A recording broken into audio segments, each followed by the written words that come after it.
Welcome to the Tech Egg. Don't get scrambled. Enjoy the video. In this video, I will explain how to put your Toyota Tacoma into four-wheel drive. First, make sure your vehicle is stopped and on a level surface. Then, shift your automatic transmission into neutral or park. If you have a manual transmission, place it in neutral.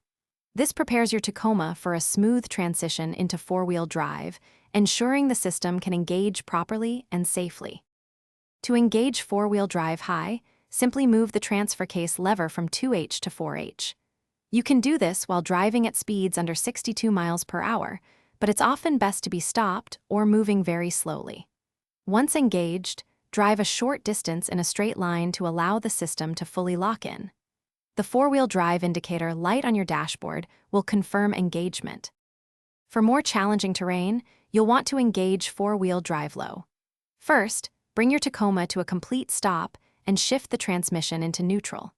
Then, firmly move the transfer case lever from 4H to 4L. You might hear a slight clunk as it engages.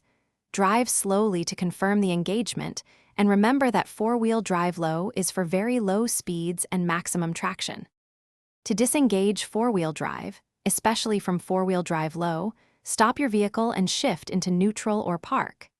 Then, move the transfer case lever back to 2H.